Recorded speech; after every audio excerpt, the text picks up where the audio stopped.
Hello? It's Psychocore, the Two Destinies Within You, a journey through your inner crossroads. Take a moment to breathe deeply before you continue listening, because there's something you've been running from for way too long. Something that pulses beneath your consciousness while you maintain the illusion that everything is manageable. No matter how much you resist it, no matter how many layers you place over your reality, every single day you make a choice. And each of those choices is either constructing or demolishing the only future you'll ever possess. Can you sense it? That tension in your chest when I reveal there's no neutral ground to retreat to. There's no safe haven where your actions become irrelevant. Right now, as you attempt to persuade yourself I'm being dramatic, your consciousness recalls all those moments when you recognized the correct direction, yet you surrendered to ease. Does this feel brutal? Excellent. It's time to confront reality. Close your eyes briefly.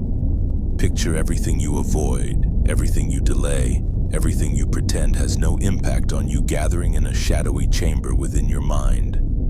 A space where echoes of your inner voice murmur that you're inadequate, that the timing isn't right, that tomorrow will bring change.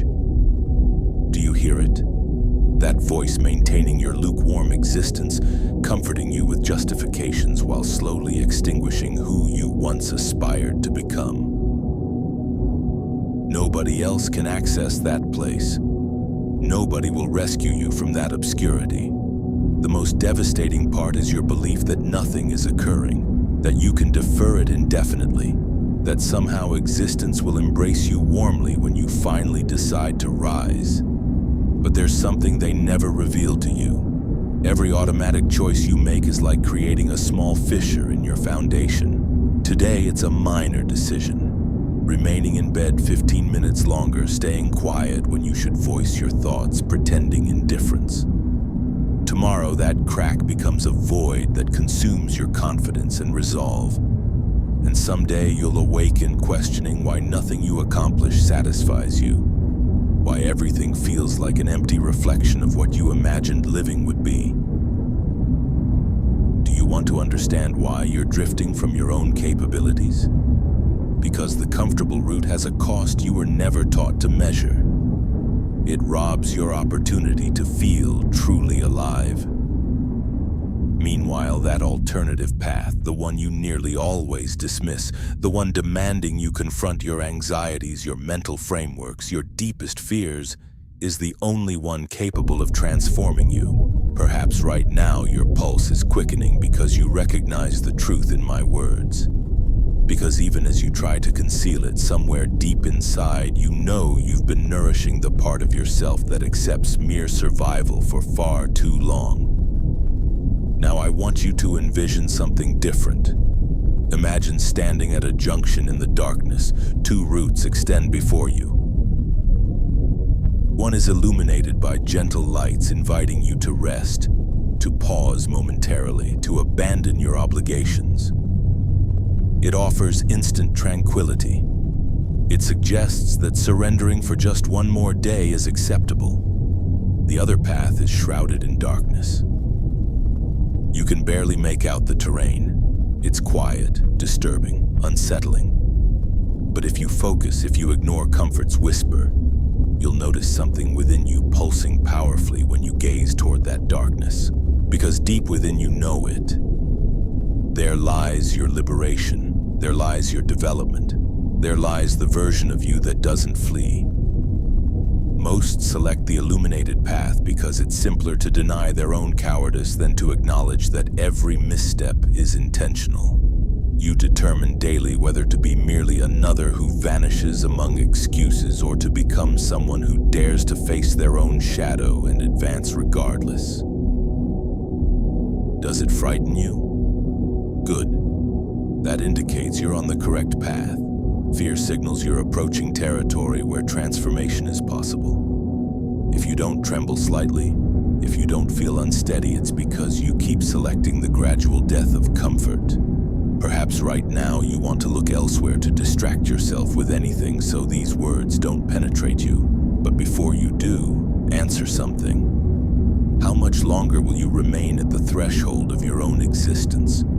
How many opportunities will you surrender to emptiness while repeating the same narrative? You're not here today by accident. If you're listening to this, it's because part of you has grown weary of self-deception, because you understand every micro-decision, even the most trivial, brings you closer to or further from a life worth remembering. If you think I'm exaggerating, if your mind attempts to minimize what I'm expressing, I want you to breathe deeply and listen carefully. Nobody will come to save you. Nobody will guide you down the correct path.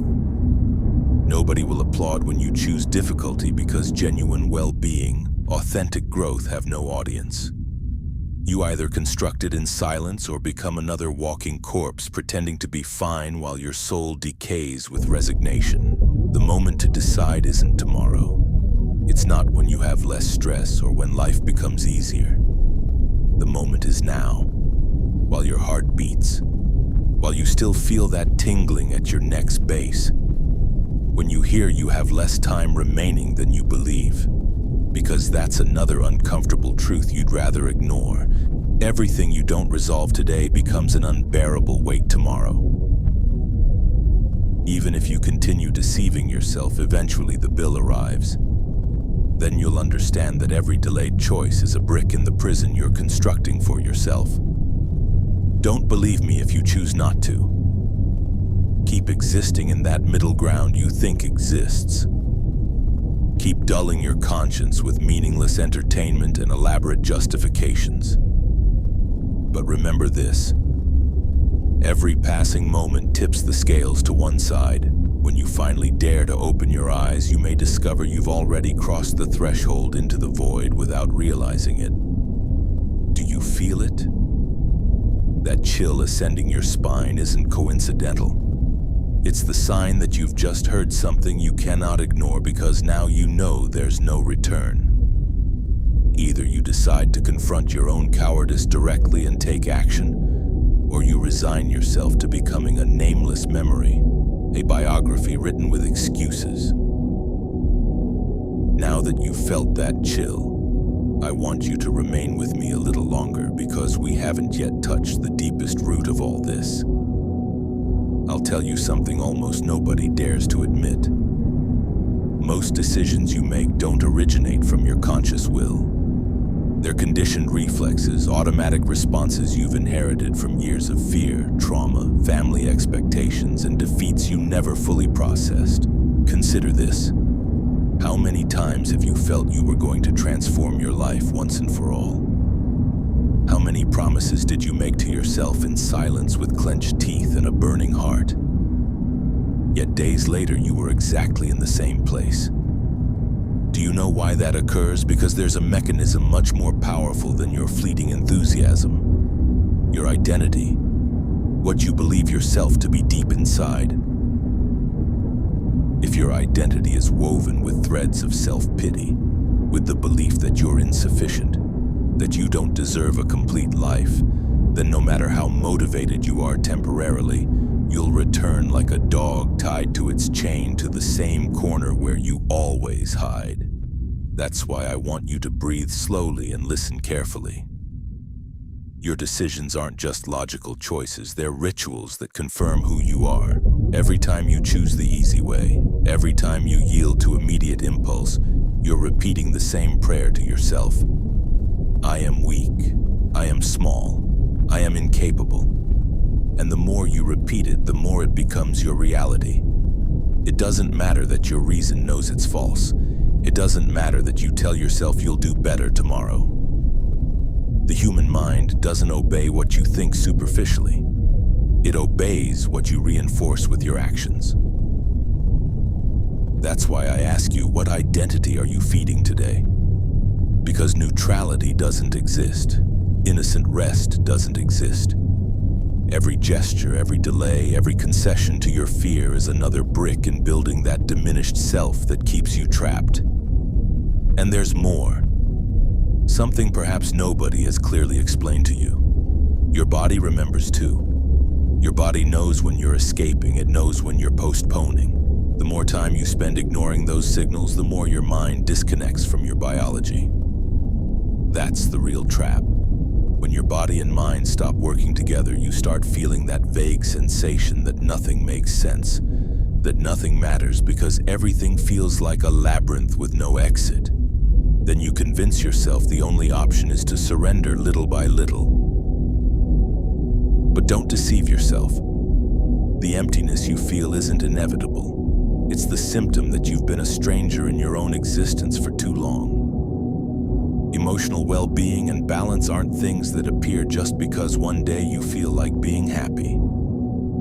They're the result of radically honest choices, of moments when you decide to do what's right even if nobody applauds you, of days when you rise when everything in you wants to remain down, of conversations with yourself in which you recognize all your lies. I want you to visualize this. A scene where each of your negative thoughts, each justification, each self-defeating phrase takes physical form. Imagine them as shadows gathering around you. Some have your parents' voices, others your friends. Others sound exactly like you when you're tired. They all repeat in a monotone chorus, "You can't. You're not worthy. Don't even try." This is the entourage that accompanies you when you decide not to choose consciously. This is the silent army that steals your future while you swear you're just taking a break. Now tell me something. Do you really want to keep feeding those voices because every time you choose comfort, you give them power? You're telling them they're right. You're allowing them to rewrite your story in their language of mediocrity. But there's another possibility. Even if it costs more than you're accustomed to giving, you can right now start planting different seeds, small actions that contradict each of those voices. Minimal decisions that reconnect you with the part of you that still remembers you weren't born to settle. Perhaps right now you feel a tremor in your hands, a knot in your throat because you know I've put words to something you've been feeling for years, but never dared to confess. That's good because that discomfort is the crack through which light can enter.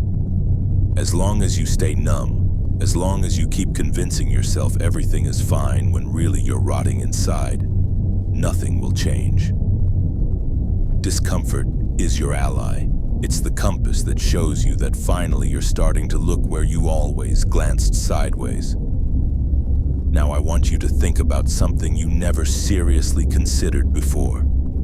The path that seems safest is the one that strips you of your courage. The one that convinces you that feeling secure is better than feeling alive. How many times have you given up even before starting just because your mind showed you a movie of anticipated failure? How many dreams have you buried with the excuse that it wasn't the right time? I want you to understand this brutally. There's never a perfect moment. You'll never have guarantees. The only difference between those who transform their lives and those who become human statues is that some act while feeling fear and others wait for the fear to disappear. But fear doesn't go away. Fear changes shape.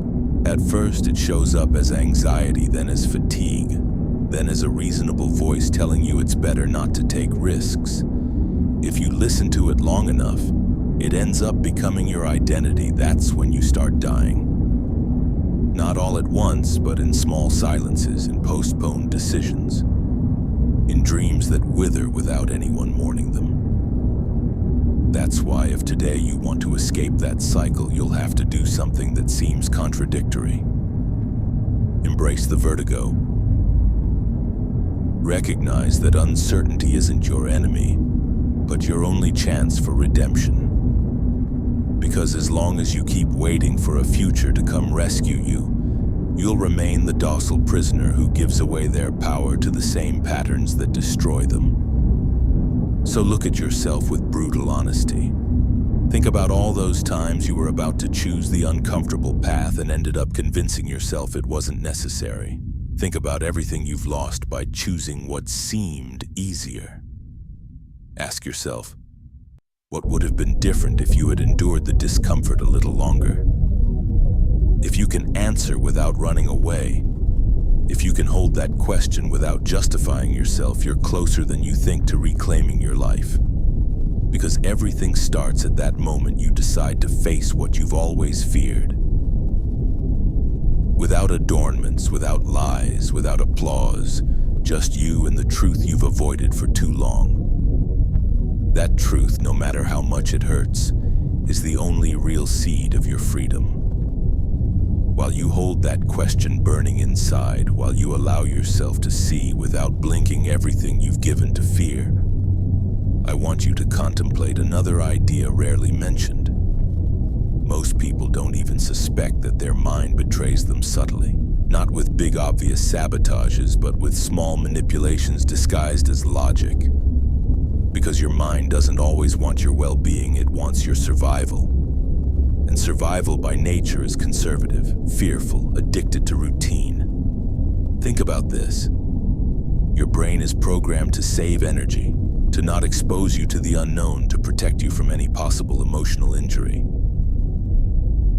So every time you have a glimpse of courage, every time you feel that spark of, I'm going to do it even if my legs shake, your mind activates an arsenal of excuses so reasonable that even you convince yourself.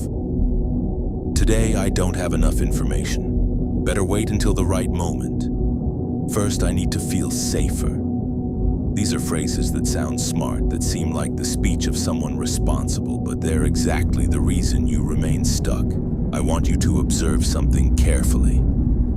The human mind can justify anything, absolutely anything. It can turn your quitting into virtue, your laziness into prudence, your fear into caution. If you're not alert, if you don't train yourself to recognize those small, everyday betrayals, you'll wake up in 20 years and discover you've spent half your life convinced that inaction was wisdom. That's the most dangerous poison, intellectual self-deception. Because while you believe you're making calculated decisions, you're actually obeying the most primitive impulse there is, not leaving your comfort zone, not challenging your narrative, not risking feeling shame. Even if you dress it up with pretty words, one thing doesn't change.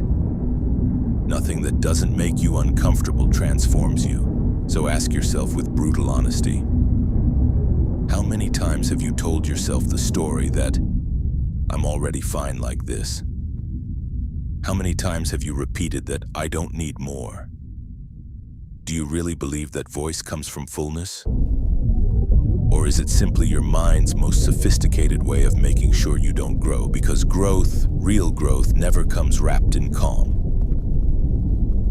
Growth comes like an internal earthquake that shakes your certainties, that disrupts your priorities, that forces you to decide whether you prefer the comfort of the known or the vertigo of the authentic. If right now you're feeling that mix of discomfort and clarity, if something inside you stirs because these words sound dangerously true, congratulations. You're beginning to wake up. Because true awakening doesn't feel like a moment of peaceful enlightenment. It feels like a punch in the stomach, like an uncomfortable buzz that reminds you you've been postponing the only conversation that matters for years.